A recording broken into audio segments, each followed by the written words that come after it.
कैसा प्रकाश निकल रहा है मेरी सती की देह से। ये क्या हो रहा है मेरी सती को?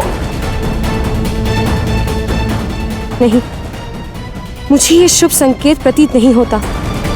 शीघ्र पिताजी को बुलाना चाहिए।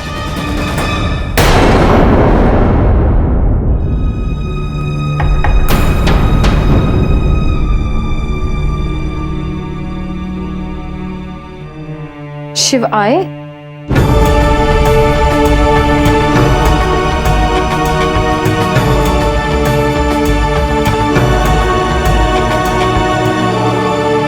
कहा था ना, आपके बुलाए नहीं आने वाले हैं शिव। ये सब उनका षड्यंत्र है, षड्यंत्र। नहीं अदिति, हमारी महादेव से बात ही नहीं हो पाई। वे योग निद्रा में चले गए थे। सब उनके बहाने हैं। सती कैसी है? पता नहीं, एक विचित्र सा प्रकाश निकल रहा है उसके शरीर से। क्या प्रकाश? बहुत बुरा हो रहा है अदिति।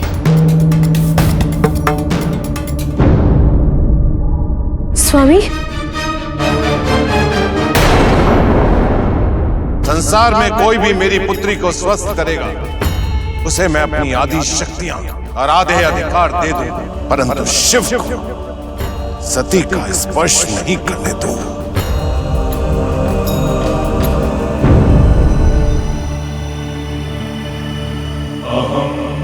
दक्ष,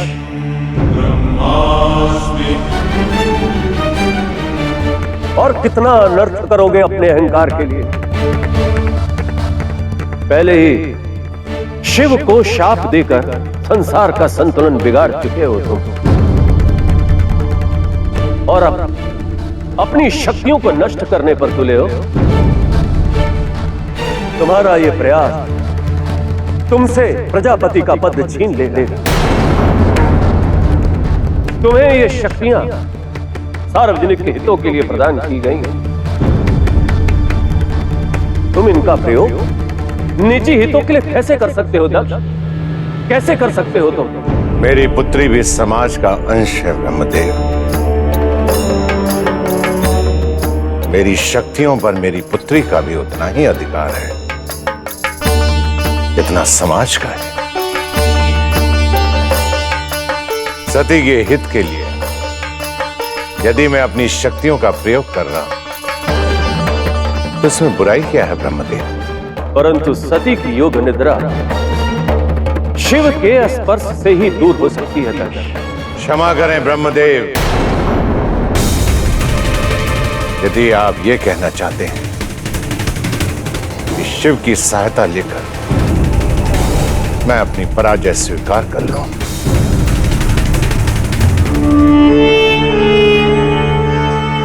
यह संभव नहीं है ब्रह्मदेव।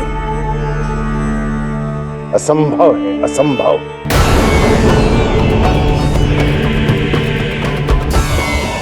मैंने संकल्प किया, यदि प्राण देने पड़े तो दे दूंगा। शिव को सती का स्पर्श नहीं करने दूंगा। सती को चिरयोग निद्रा में जाने से बचाना युद्ध में विजय का आधार है।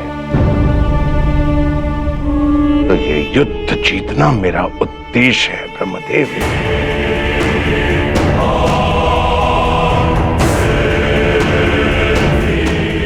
शिव की हार के लिए यदि मुझे अपनी सारी शक्तियां दांव पर लगानी पड़ी तो उसके लिए भी मैं तैयार हूं। कोई समझना ही नहीं चाहता हो तो उसे ब्रह्मा भी नहीं समझा सकते। जैसी तुम्हारी इच्छा, परंतु याद रखो दक्ष, तुम्हारा ये प्रयास तुमसे प्रजापति का पद छीन ले। कदाचित सती तुम वापस आ जाओ, परंतु फिर ना तुम्हारे पास प्रजापति का पद रहेगा और ना ही प्रजापति की शक्तियां रहेंगी। शिव पर जीत तो मिल जाएगी, प्रजापति के पद छिनने का उतना दुख नहीं होगा जितना आनंद शिव को जीत कर आएगा।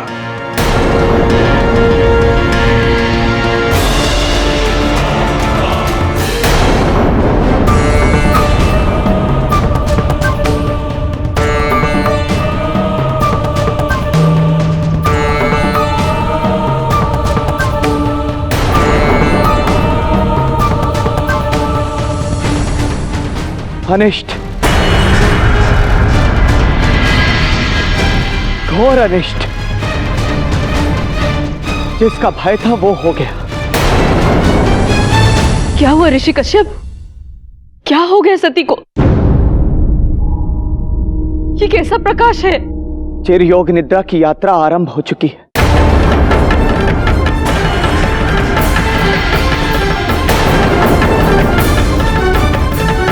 जैसे जैसे सूर्यास्त होगा वैसे वैसे ये प्रकाश मध्यम पड़ता जाएगा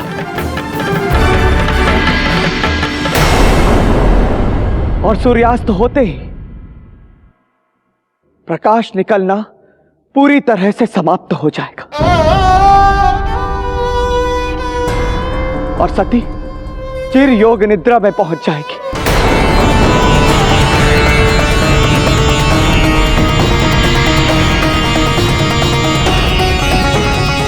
सती के जाने का समय आ गया।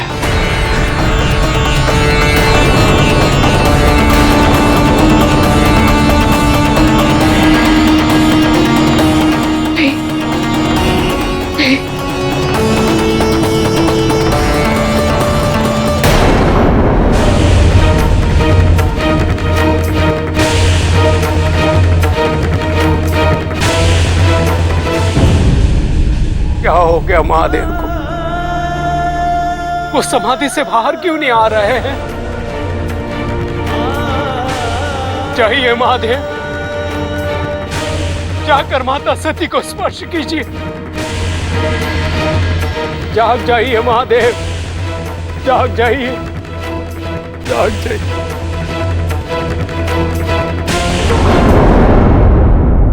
जिसकी प्रेम पुकार से विवश होकर आपको वसंत उत्सव में आना ही पड़ा, आज वही सती सदा के लिए चीर निद्रा की ओर जा रही है। आज आप नहीं आएंगे महादेव, महादेव, महादेव।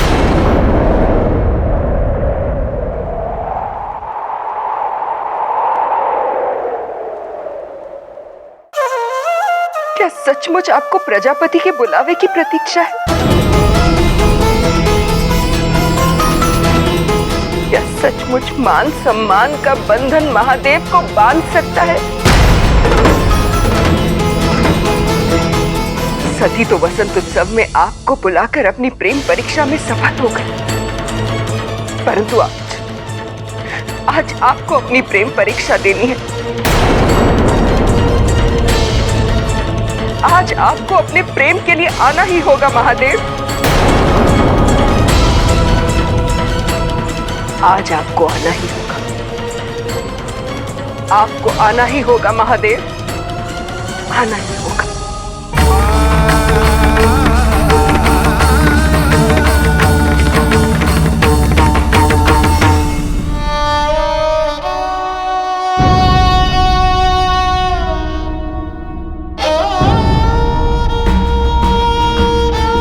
हे सूर्यदेव,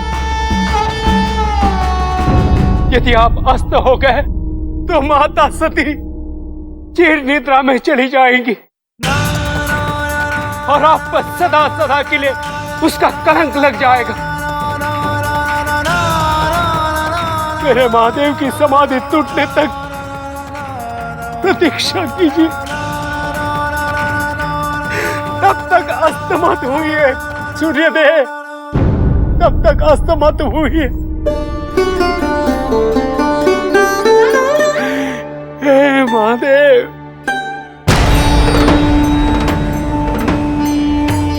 जागिए। उठिए महादेव। माता सती को आपकी आवश्यकता है।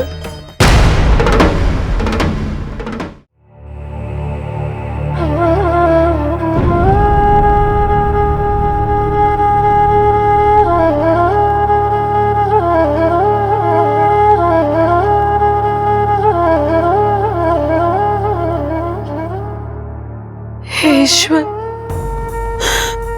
ये प्रकाश तो क्षण प्रति क्षण मध्यम होता जा रहा है।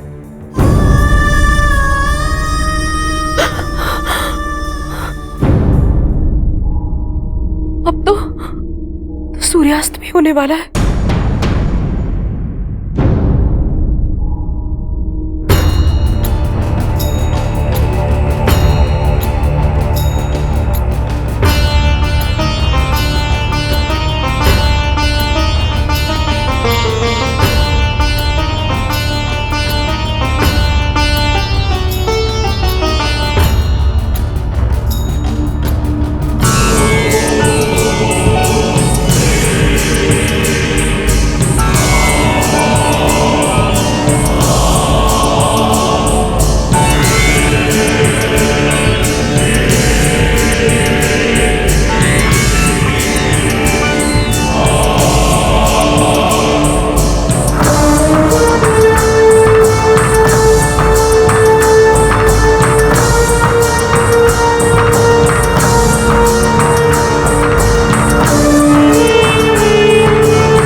स्वामी,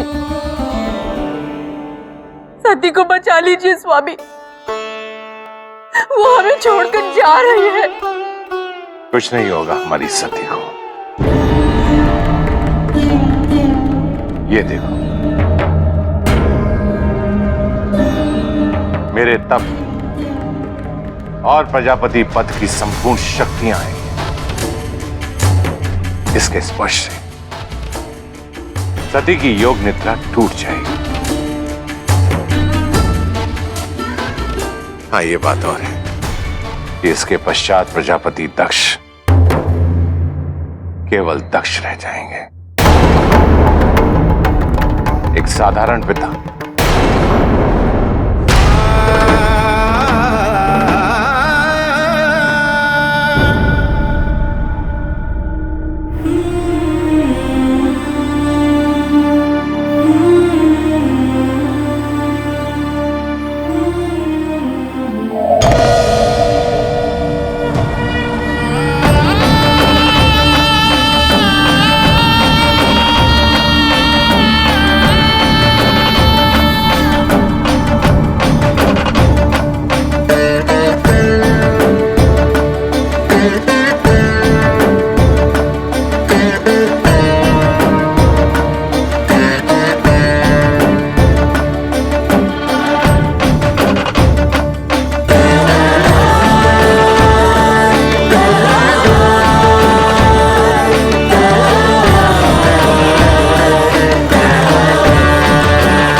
उठो सती।